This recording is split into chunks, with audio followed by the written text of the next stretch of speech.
Hi friends, இன்றைக்கி நம்ம ரேஷனில் கொடுத்த பொங்கல் பரிசு தொகுப்பு பொருளையே பொங்கல் எப்படி செய்யுதுங்கிறத பார்க்க போகிறோம்.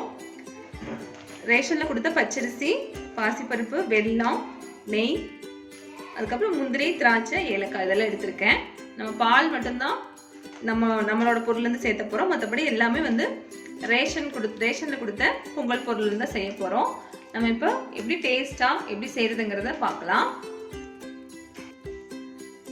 1 டம்ளர் அளவுக்கு பச்சரிசி எடுத்திருக்கேன். இது நெல், இந்த கல் அந்த மாதிரி எதுவும் இல்லாமல் நல்லா க்ளீன் பண்ணி எடுத்துக்கோங்க. அதிலே 1/2 கப் அளவுக்கு பாசிப்பருப்பு எடுத்திருக்கேன். இதுவும் ரேஷன்ல கொடுத்த பாசிப்பருப்பு தான். இப்போ இதை நல்லா வாஷ் பண்ணி எடுத்துக்கோங்க. ஒரு 4லேருந்து 5 டைமாவது நல்லா வாஷ் பண்ணி எடுத்துக்கலாம். வாஷ் பண்ணிட்டு நான் உங்களுக்கு காமிக்கிறேன். நல்லா ஒரு 5 தடவை நல்லா வாஷ் பண்ணி எடுத்துட்டேன். நல்லா வாஷ் பண்ணிக்கோங்க. அழுக்கு நல்லா வருது. நல்லா 4-5 டைம் நல்லா அழுத்தி பிசைஞ்சு நல்லா வாஷ் பண்ணி எடுத்துக்கோங்க. இப்போ நம்ம தண்ணி சேர்த்திக்கலாம். நான் இந்த டம்ளரில் தான் பார்த்தீங்கன்னா 1 கப் பச்சரிசியும் 1/2 கப் பாசிப்பருப்பும் சேர்த்துருக்கேன். இது பார்த்தீங்கன்னா 1/4 கிலோ அளவு. 1/2 கப் நம்ம பச்சரிசியும் பருப்பும் சேர்த்திருக்கோம். இதுக்கு நம்ம 5 டம்ளர் தண்ணியும் பாலும் சேர்த்தணும். நான் இதுக்கு 3 டம்ளர் அளவுக்கு தண்ணி சேர்த்துக்கிறேன். அதிலே நான் 2 டம்ளர் அளவுக்கு பால் சேர்த்துக்கிறேன்.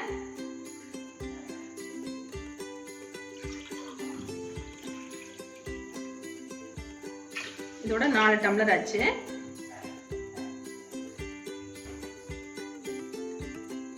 பார்த்தீங்கன்னா இன்னொரு டம்ளர் பால் சேர்த்துக்கிறேன்.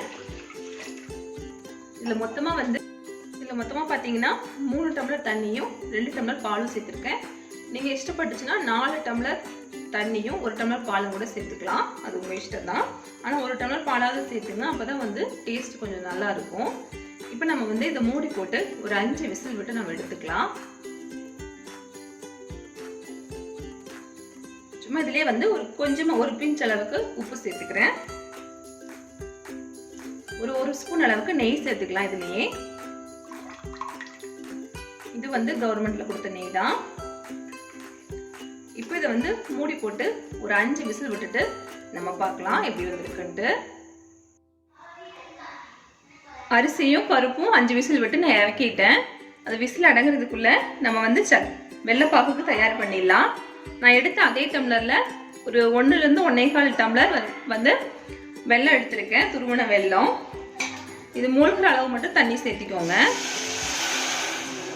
இந்த அளவு போதும். இப்போ இதுலயே ஒரு 5லேருந்து ஒரு 6 ஏலக்காய் இந்த மாதிரி தட்டி வச்சிருக்கேன். அதை சேர்த்திக்கலாம். நான் ஏலக்காய் இதில் கலந்துட்டு இதில் கொதிக்கும் போது இந்த ஏலக்காயோட எசன்ஸ் இதில் இறங்கிடும். நம்ம அதுக்கப்புறம் அதை ஃபில்டர் பண்ணி நம்ம பொங்கலில் சேர்த்திக்கலாம். அப்போ அந்த டிஸ்டர்பன்ஸ் இல்லாமல் நம்ம சாப்பிட்றதுக்கு நல்லாயிருக்கும். அப்படின்னா ஏலக்காய் பொடி இருந்தால் நீங்கள் டேரெக்டாக கூட நீங்கள் ஏலக்காய் பொடி இதில் சேர்த்திக்கலாம். வெல்லம் கரையட்டும். பாருங்க, வெல்லம் நல்லா கரைஞ்சு தயாராகிடுச்சு. இப்போ நம்ம இதை ஃபில்டர் பண்ணி நம்ம பொங்கலில் சேர்த்திக்கலாம்.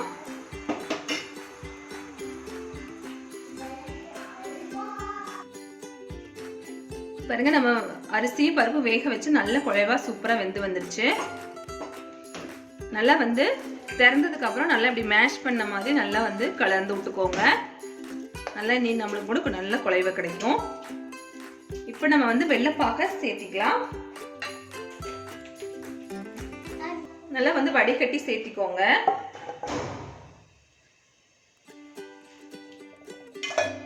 சர்க்கரையோட அளவு பார்த்தீங்கன்னா இது சரியா இருக்கும். உங்களுக்கு அதிகமாக தேவைப்பட்டாலோ இல்லை கம்மியாக தேவைப்பட்டாலோ அதுக்கு தகுந்த மாதிரி சேர்த்திக்கோங்க. இதெல்லாம் சேர்த்து நல்லா மிக்ஸ் பண்ணி விட்டுக்கோங்க.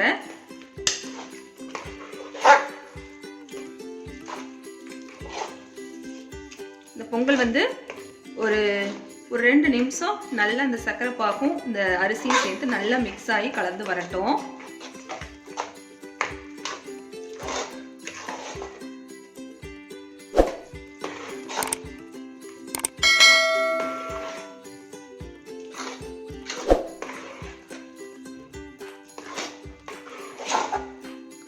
ஒரு 2 நிமிஷம் இருக்கட்டும். 2 நிமிஷம் கழிச்சு நம்ம பார்க்கலாம்.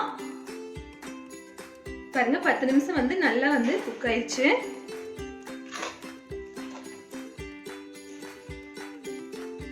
சர்க்கரையோட அளவு பார்த்தீங்கன்னா, வெல்லத்தோட அளவு பார்த்தீங்கன்னா, நான் 1.25 கப்புன்னு நான் தவறா சொல்லிட்டேன். 2.25 கப்பு வந்து போடணும். அப்பதான் சரியா இருக்கும் இனிப்பு.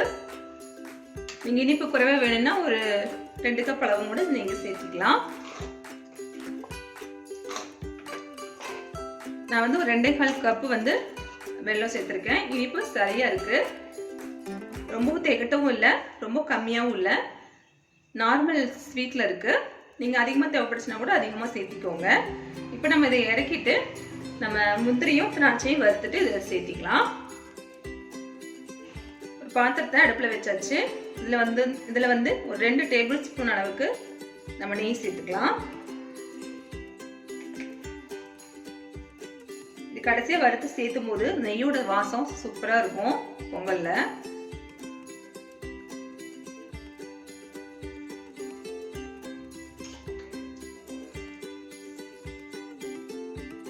நெய் வந்து சூடாயிடுச்சு. இப்போ வந்து முந்திரி பருப்பு சேர்த்திக்கலாம். உங்களுக்கு தேவையான அளவு முந்திரி பருப்பும் திராட்சையும் எடுத்துக்கோங்க.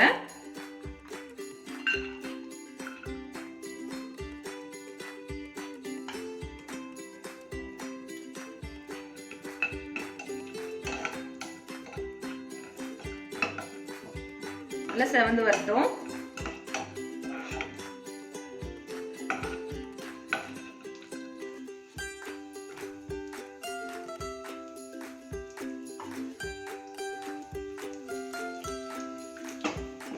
திராட்சை பார்த்தீங்கன்னா அப்படியே உப்பி வரும்.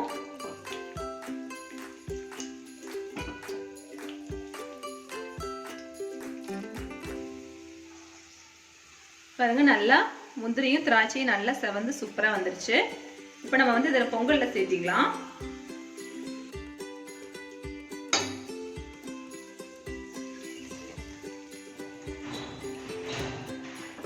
நல்லா வந்து கலந்து விட்டுக்கோங்க.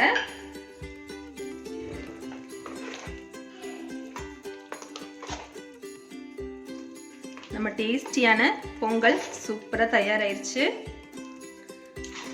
நீங்களும் இதே மெத்தட்ல ட்ரை பண்ணி பாருங்க, உங்களுக்கு பிடிக்கும்.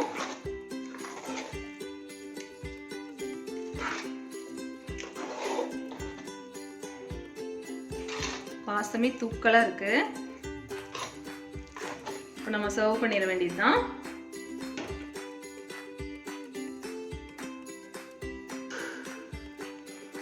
இப்போ நம்ம சர்வ் பண்ணிடலாம்.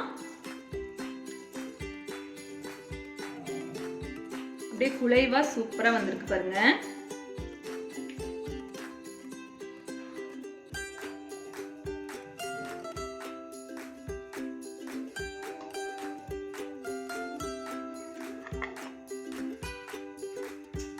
நீங்களும் கண்டிப்பா ட்ரை பண்ணி பாருங்க இதே மெத்தட்ல.